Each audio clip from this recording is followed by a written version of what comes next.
As-tu déjà vibré dans ta chambre en écoutant certaines de tes chansons préférées et en admirant le caisson de basse de ton enceinte alors qu'il ravit tes tympans à grands coups de décibels? Et t'es-tu déjà demandé pourquoi cette même enceinte, ainsi que tant d'autres enceintes à travers le monde, sont presque toujours noires?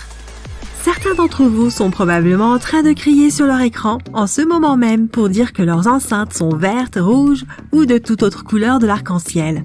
D'abord, on l'a dit presque toujours, et ensuite si tu regardes attentivement le magnifique design de ton lecteur de musique aux couleurs vives, tu verras que le haut-parleur en dessous est toujours de couleur noire.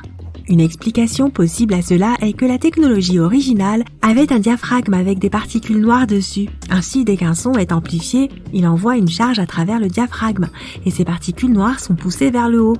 Les particules de carbone, qui rebondissent et touchent la membrane supérieure du diaphragme, sont responsables de la création de certains des sons distincts de nos enceintes que nous aimons tant.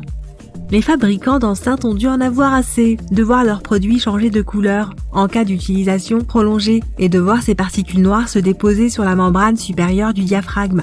Leur solution logique a donc été de colorer la plupart des enceintes en noir.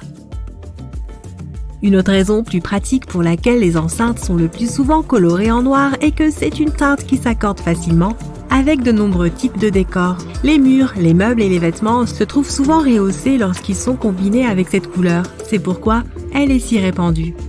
D'après plusieurs études, écouter de la musique a été classé à plusieurs reprises dans le top 10 de nos passe-temps favoris à travers le monde.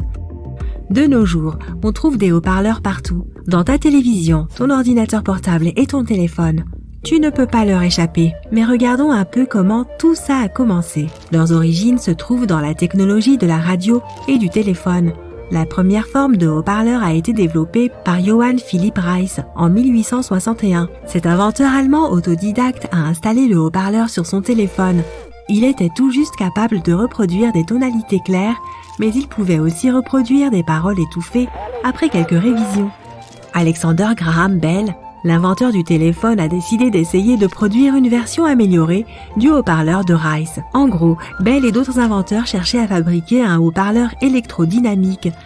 En 1877, il n'existait toujours pas, mais grâce au désir des inventeurs du monde entier de changer cela, des recherches ont confirmé qu'il était tout à fait possible d'en fabriquer un. En particulier, le travail de Werner von Siemens, qui eut l'idée d'un haut-parleur électromagnétique à bobine, aura été un élément moteur pour arriver à cette conclusion.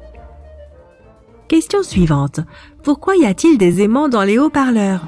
De nos jours, tout haut-parleur est alimenté par un courant électrique, ce que les inventeurs dont nous avons parlé n'auraient tout simplement jamais considéré comme acquis.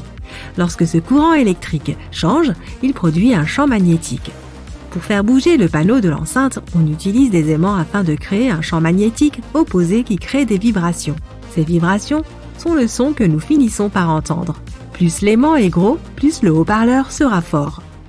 Un autre inventeur américain du nom de Thomas Edison avait déposé un brevet au Royaume-Uni pour un système utilisant de l'air comprimé dans un mécanisme d'amplification. Le premier haut-parleur électrique commercial n'a vu le jour qu'en 1924. La qualité du son produit par ce haut-parleur était suffisamment bonne pour le cinéma. Il aura fallu attendre près de 20 ans pour assister à la percée suivante dans le monde des haut-parleurs. Cela s'est produit avec l'arrivée du duplex driver en 1943. Il offrait une plus grande clarté et une meilleure cohérence à des volumes élevés, ce qui était important dans les salles de cinéma. C'est pourquoi on l'a surnommé la voix du cinéma. Le duplex driver a été immédiatement testé par l'Académie des arts et des sciences du cinéma et est devenu la norme de l'industrie cinématographique en 1955. Cette conception de haut-parleur est toujours utilisée de nos jours. En effet, l'industrie cinématographique semble faire beaucoup d'efforts pour son acoustique, tout comme les salles dans lesquelles nous voyons les films. Tu as peut-être remarqué que ces salles sont souvent des rideaux épais sur les murs.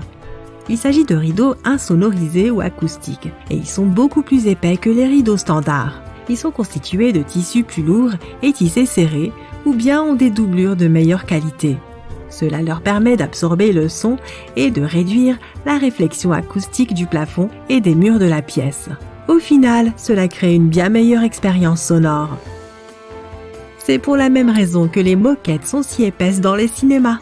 Elle aide à piéger le son en fournissant une isolation. D'un point de vue pratique, cette moquette est également là pour empêcher le bruit des pas pendant la projection des films. Ce concept de piège à son est aussi la raison pour laquelle le fait de mettre un téléphone dans une tasse fera paraître le son plus fort. Toute enceinte posée ou suspendue dans un espace ouvert projette son son dans toutes les directions. Lorsque le haut-parleur vibre pour créer des ondes sonores, une quantité égale d'énergie part de l'avant et de l'arrière. En plaçant un haut-parleur dans une forme d'enceinte, on peut rediriger une partie de l'énergie qui provient de l'arrière du haut-parleur et la projeter vers l'avant. En plaçant l'enceinte dans une tasse, tu rediriges le son plus efficacement.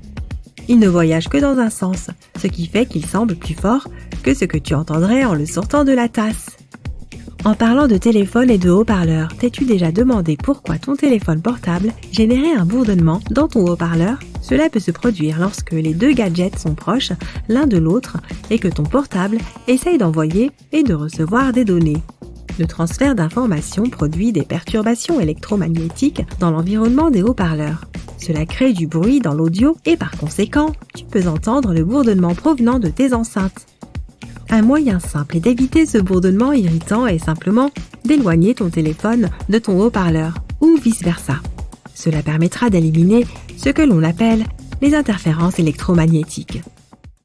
Des recherches menées aux États-Unis ont montré qu'en moyenne, 74% des gens possédaient au moins 2 paires d'écouteurs ou 2 casques audio. 46% d'entre eux ont mentionné qu'ils utilisaient leurs écouteurs ou leurs casques plus de 2 heures par jour.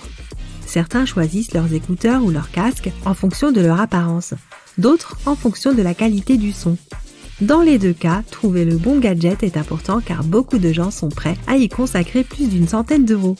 Les écouteurs et autres casques sont devenus de véritables accessoires de mode. C'est pourquoi des personnalités connues essaient d'avoir un impact sur cette industrie, comme s'il s'agissait de celle de la mode. Les manias de la musique, Dr. Dre et Jimmy Iovine ont eu l'idée de la marque désormais mondialement connue des casques Beats by Dre.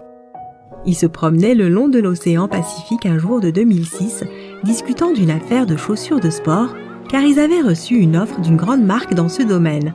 Après quelques discussions, ils ont décidé qu'ils voulaient faire quelque chose qui les passionnait davantage et se sont rabattus sur les casques. L'idée du duo s'est transformée en une marque rachetée par Apple en 2014 pour 3 milliards de dollars.